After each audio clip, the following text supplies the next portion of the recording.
Yeah, we'll do the third paragraph. Talking about somebody, a person who truly has love for Hashem. Namaso ataivos milibosam. All desires have melted away from their hearts.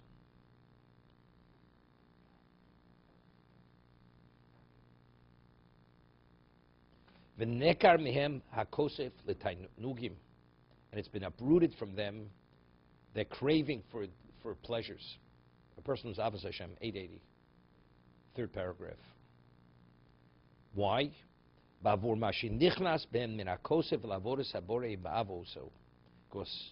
the reason why they no longer have cravings for desires or pleasures is because it's been replaced with a craving to serve the Creator and to love Him. Once mentioned, we learned this many years ago, when we speak about love. Love lies where? The heart. The heart loves. Loving heart. Say a person has a broken heart.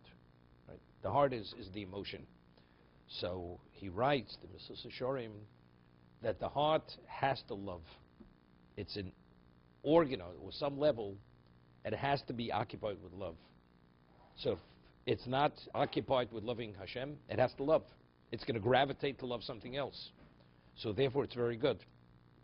The ordinary person whose heart is not filled with Avos Hashem, so what does he crave for? What does he want and aspire for? For physical love. However, but if the heart is filled with love for Hashem, so the love for physical desires have been removed, so he craves and he only awaits to be able to fulfill that desire to do for Hashem, to serve Hashem.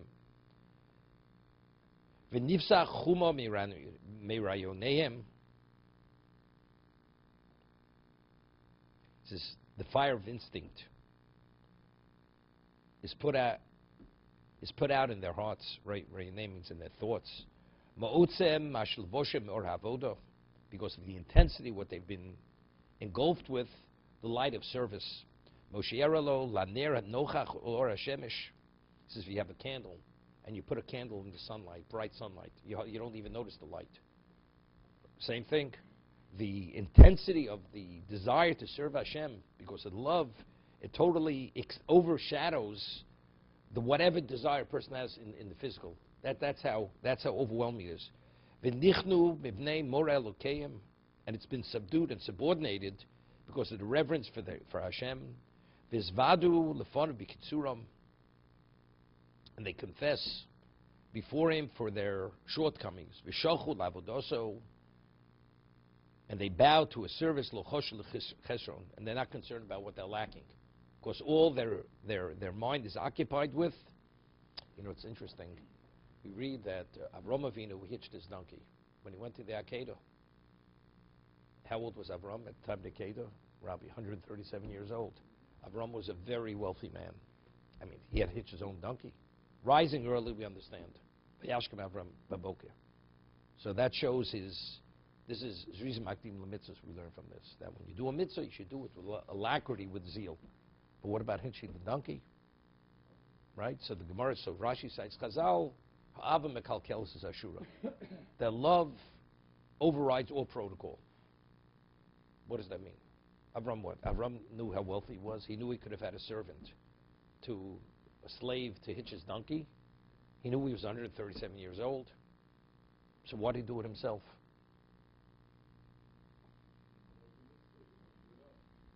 So, but what does that mean? Hava. What about, let's talk about Bilam. Bilam, it says also he rose early and he hitched his donkey. It says, Asinim al-kalkelis is Ashura.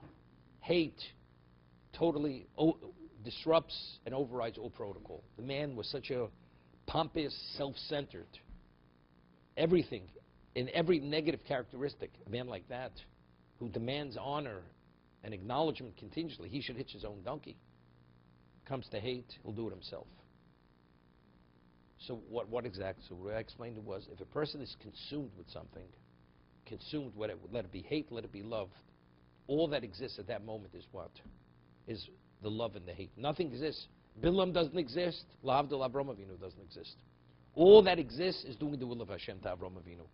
So there's no 137-year-old man, there's no wealthy man. All it is, all that exists in this moment is doing his will. If that's the case, you do it yourself. You're totally consumed with it. Bilam, as much as self-centered, pompous, and corrupted as he was, when his hate for Klal Yisrael was so rabid, all that existed at that moment was destroying Klal Yisrael. There was no Bilam. So he didn't even think about himself. All the focus was, he was consumed with that. If that's the case, he hitches his own donkey. Of course, soon enough is not soon enough. Same thing, same concept. No, but it's... Context it is, but in general, is hate and love the flip side of the same coin or not? I understand in that example. Well, it's the emotion you consume. Emotionally, you're consumed with it. Have the potential to consume. Yeah, they're both, definitely, definitely. You know, I once mentioned the name of the Chovot Chaim. We say in the Bracha Avarabba, V'yachet levein el-avod yirishmecha.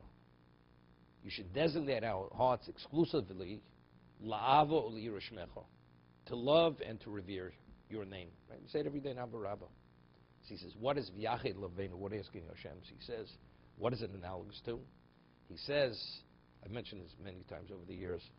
He explains that there was this person who was a diamond dealer. He had very large, beautiful diamonds, and he kept them in a box, a very ornate wooden box wrapped in silk.